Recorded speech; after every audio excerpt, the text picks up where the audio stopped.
Hello, and welcome to the Migraine Oasis podcast, where we'll help you achieve more pain-free days by tackling the root causes that keep you stuck in the pain cycle. Our goal is to help you heal from the inside out for sustainable results. We'll cover everything you need for a holistic and mind-body approach to healing. From understanding how pain works to uncovering areas of tension within the mind, body, and spirit that can trigger your pain, and sharing practical tips to break free and find relief. I'm your host, Karen Ash, a former chronic migraine sufferer, certified coach, patient advocate, and migraine mentor here to support your healing journey. If you're ready to change your relationship with migraine and get back to living, let's dive in.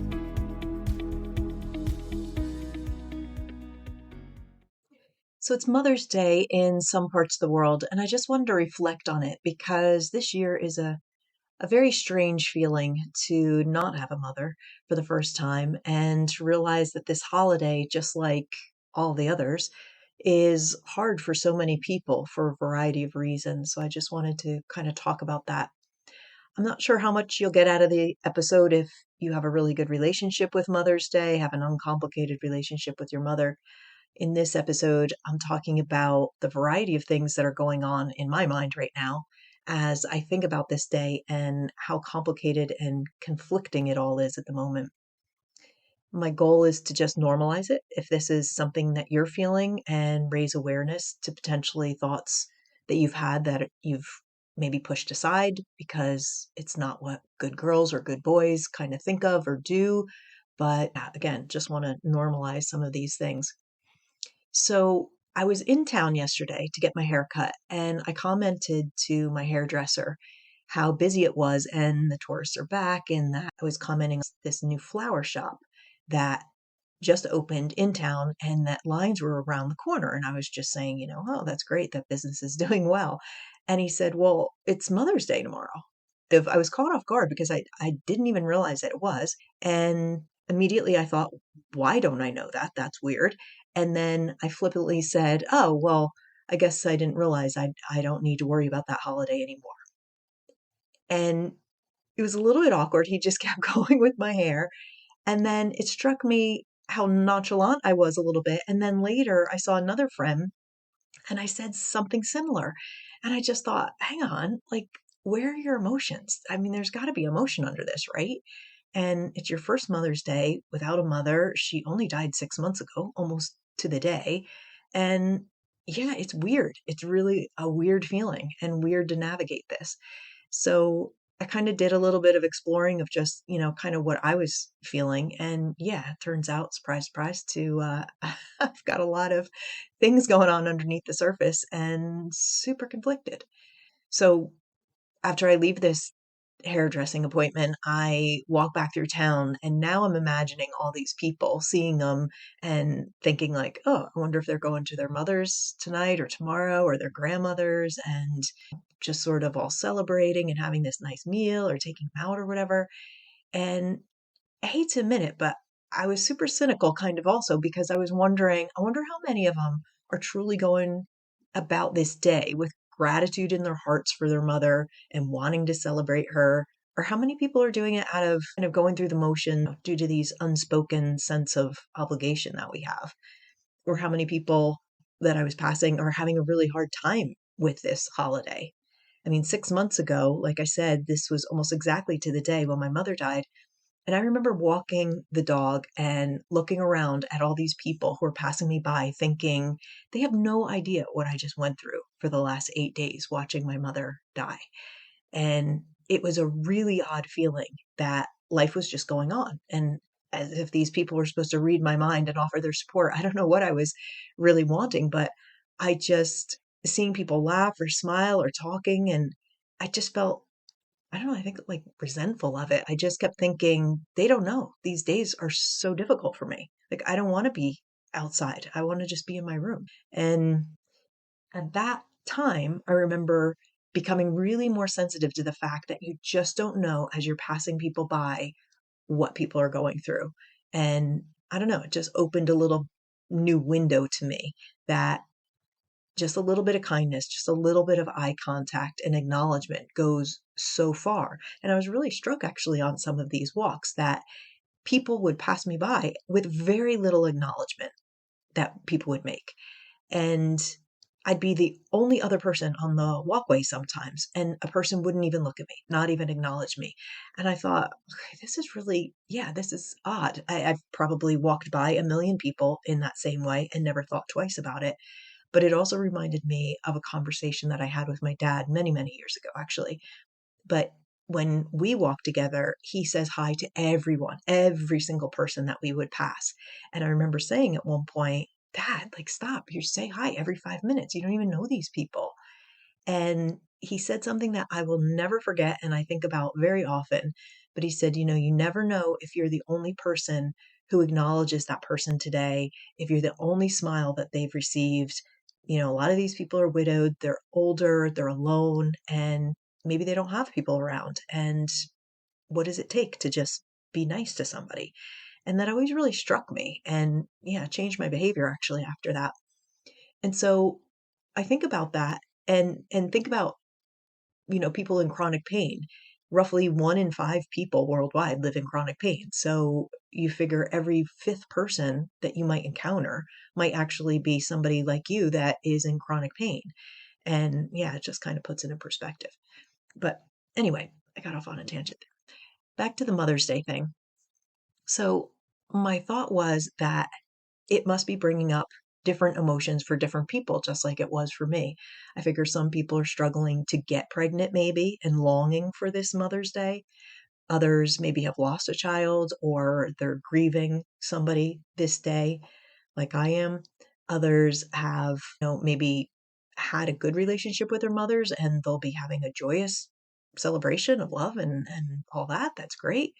And I just think many times because of our human relations, we have conflicting emotions happening at the same time. You can have love and resentments coming up at the same time. You could have shame and guilt coming up because of the resentments or the hard feelings. And it's all valid. It just all lives together. And that is one of the biggest lessons I've learned in this last year. Even long past I have healed from chronic migraine, this is one of the lessons that has come up, that this inner tension that the conflicting emotions cause really just causes this internal conflict. And that notion in itself has helped me a lot in the last 6 months with my mom passing. So I wanted to, yeah, also make an acknowledgement to the mothers that are parenting while living in chronic pain and chronic illness. I mean, I can't imagine the enormous load that you're carrying. Having kids while navigating, health conditions is just a whole different ball game. I just wanted to acknowledge that as well, as far as, there's just such an overwhelm that can create. I would assume I'm not a mother, so I don't know that, but can assume the guilt from your potential, reduced capacity to be there, to hug them, to do things that you want to do with them, the pressure to appear okay, or especially on important milestones, that sort of thing, like holidays or school events and stuff like that. The pressure, I hear this from my clients all the time, of the pressures of wearing this mask and not being able to fully express how they're feeling so that they don't concern their family.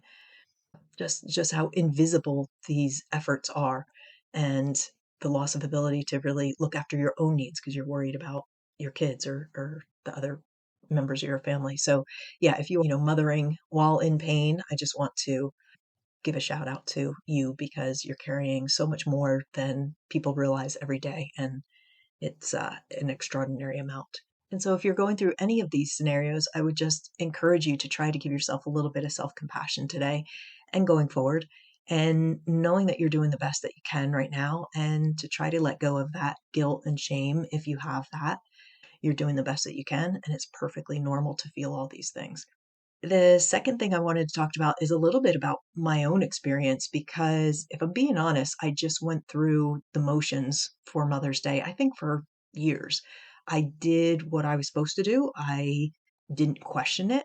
All of these are things that we're taught to do on the holiday, and people just do out of the love you're supposed to have, I guess, for this person, and what society or religion or whatever tells you is appropriate, respect for your parents, respect for elders, all that kind of thing. And out of a sense of obligation sometimes, or out of guilt, out of shame again. And since I was young, my sister is older than me, and so she would always make the arrangements and sign my name to it, which was really nice actually. And then as I got older, I would maybe pitch in some money when I started working for flowers or whatever it was. And then I lived pretty far away as of, I think, I don't know, I was about 25, I think, when they moved down to Florida. So we lived in a different state from then on. And so I would basically just make the obligatory phone call, and that was about it. But I never questioned not doing it. Yeah, I look back on that and it's like, what would that have meant if I didn't acknowledge that day? If I hadn't called my mother to say I love you on Mother's Day of all days, like that would make me a monster, right? I mean, no, the answer is no, that would not make me. It would make me a person who has really complex, conflicting emotions. That's it. That's absolutely it. No need to make up any stories around it. It's just a human experience if you don't feel like doing that and have complex thoughts and emotions around it, period. Like that is, yeah. Um, but I often felt this mismatch of this sort of obligation and my authenticity. So I was very conscious of this dance between the line of not wanting to disappoint and offend, but not really wanting to say what I didn't believe. And also this conflict because I knew in my Father's Day cards, I was always gushing about, what great support he'd been in my life and how much I loved him. And yet I always really struggled to say the same things in my Mother's Day cards. And I had a hard time finding a Mother's Day card that would represent what I felt because, yeah, I had a really complicated relationship with my mother and a lot of anger, a lot of resentment. So these cards with all this lovey-dovey stuff, you're the best mom, oh, I appreciate you so much, you're so loved or whatever. I just yeah, I didn't feel that and I felt guilty that I would put back cards like that on the shelf and not want to buy those. And then guilt has been something that's plagued me all my life. But yeah, and then I would read something my sister would say in her card or one of her cards, like what the sentiment was, and I'd be like, who's this woman she's speaking to? Like, I don't understand. I had a very, very different experience and relationship with my mother than she did. And my siblings were older, so they were out of the house by the time I was 10 and 13. So, I mean, granted, we had a very different family dynamic. But I think in my mom's lifetime, I did not know how to let go of the resentments. I just bottled up everything and it festered and it festered and it festered and more things would happen and I just resented more. And I pushed it aside. I got very, very busy with work.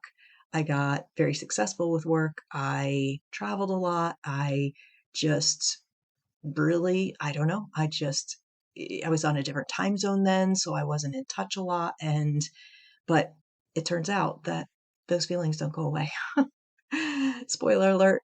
Yeah, they just repress and they go back into the unconscious mind and they cause a lot of problems until you kind of figure that out and deal with some of them.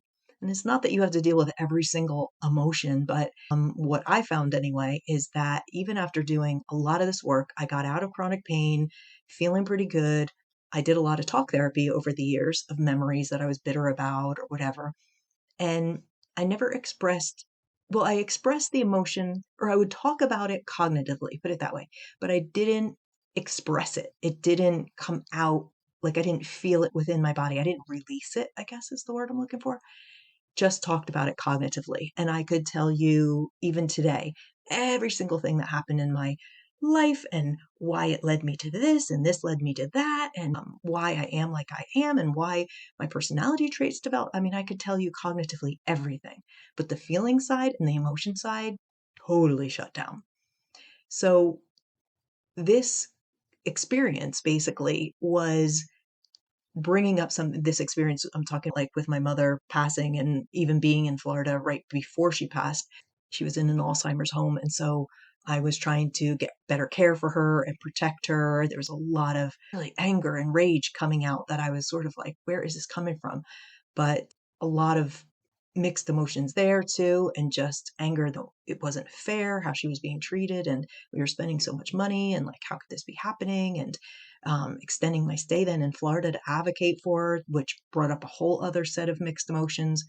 So, anyway, it kind of just goes to show, though, that I felt better, but when something else comes up in life, there's other layers of this onion kind of that get peeled back. And in this case, it was sort of hidden in plain sight for me. I mean, I kind of knew that there was this issue, but there was a lot suppressed by the brain. There was a lot of things that I just didn't acknowledge and busied myself to avoid. And it just now I'm realizing again, okay, it's in my best interest to take a look at this, to feel my way through it. And I think what happened in Florida was that I felt the feelings, which I hadn't done or wasn't very, I guess I would say, good at. I don't know, that's probably the wrong thing to say. But like I just didn't, I avoided my emotions for all my life, put it that way. And in this case, I was feeling them, which was great. I was really conscious of allowing them to come up and feeling them for the 90 seconds at least, and really like naming them and just really being present with them and trying to teach the brain like this isn't scary. This, it feels good actually to cry. All this stuff is coming out. It was very cathartic, but I didn't express it. I didn't express what I was feeling. And that part, I think, is right now what I am actually working on. I'm going to do EAET and start to try to process some of those emotions that have happened this past year because I do feel like, uh, yeah, it's just a work in progress. And I think this is now a stage in my life that I need to deal with some of these, yeah, resentments and angers that I know are still under there and really did come up, but kind of got shoved back aside because I then went into business mode. I went into, I have to execute the will. I have to get into the finances. I have to fix my father's will because she was, the beneficiary of everything. So that needs to change. I have to figure out all the administrative stuff. And it was just like tack, tack, tack, tack, tack. Okay. And I just, yeah, busied myself again. So yeah, it's just to say, you can get so far, but life kind of, I'm starting to call it like a maintenance period that I think that there's things that are going to come up where we're constantly going to be working on ourselves, which is a good thing. We should be self-development, there's always things that we can improve upon, right? So it's just, that's how I'm looking at it now that, now this is coming up. Okay, let me take a look at this. As you do this work, you get faster in recognizing maybe some of the things that the rabbit holes that you're going down or the defense mechanisms that are rearing their head again and this kind of thing. And so it's a little bit easier to navigate the second or third or whatever time around. So what are my lessons in all these ramblings? I don't know. What would they be? I suppose that Mother's Day can bring up a lot of mixed emotions. And if you have guilt and shame, exhaustion and resentment and tenderness and love, all of this can exist at once. Any thought or emotion that you have isn't bad or good. It's just, it doesn't make you a bad person to have any of these thoughts or feelings. It makes you a complex human, which is living a human experience, right? So yeah, it's just we're not really taught what to do with these emotions a lot of times, and it's just a human reaction. So if you are having some of these mixed emotions, you're completely normal. That's one thing. Give yourself a break. That's another. A lot of this stuff's not easy. Mother's Day is, maybe not the easiest holiday for many. So let's just try to be mindful of each other and what each other's going through. And if you do have some expressed emotions about your mother or not being a mother or some of these other things, maybe try this unsent letter is a good way of processing emotions. I don't know if you've heard of this, but it's a way of writing a letter that well, i.e., unsent letter that you're never going to send, but it's pretty therapeutic. You write it to somebody living or somebody that's passed, and you just express all the negative feelings that you have been harboring. It's just really a freeing, not holding back, just kind of expressing these unexpressed emotions like anger, resentment, fear, guilt, shame, etc. I also do when I want to express gratitude or love to somebody who's passed. I've done that recently. Um, yeah, you can do it in all different ways. But anyway, the point is to not send it, rip it up after you're done, at the end to get some self-compassion back in, that you've been through a lot, or to express the sadness that you have around the situation and just treat yourself as a friend would, and the care that you deserve. It's a great exercise, but it's different from journaling because you're kind of have somebody in mind that you're writing it to, and allowing yourself to just rage and rant and whatever, if that's what it takes. Yeah, I guess I want to end on the fact that, for all those mothers that are struggling with chronic pain, I mean, that's what this podcast is mainly about, is helping people with migraine. So, yeah, do take care of yourself, give yourself a break, and know that you are doing the best that you can. And yeah, I certainly don't have it all figured out. I'm still processing it all. I'm uh, very mixed emotion wise, and apparently this is called complicated grief or complex grief, something like that. But yeah, many things can be true at the same time. Many emotions can coexist. So if you are navigating this all, I feel for you. And hopefully something in here has helped you. And I hope that you can be with yourself and your emotions and take care of yourself today and going forward. All right. Thanks for joining, and talk to you in the next episode. Thanks for tuning in to the Migraine Oasis. I hope today's episode has inspired you to explore new approaches and provide some actionable steps you can use. Check out the show notes for any of the links of resources mentioned. If you found this valuable, please follow and subscribe, leave a review, and share it with others. This greatly helps our algorithm to ensure that this information gets out to more people who can benefit. If you're not already a part of the Migraine Oasis online community, check us out and stay tuned for more support, relief, and healing throughout the week. Until next time, stay hopeful and believe that more pain-free days are in your future. We're honored to support your healing journey. Take care of yourself and be well.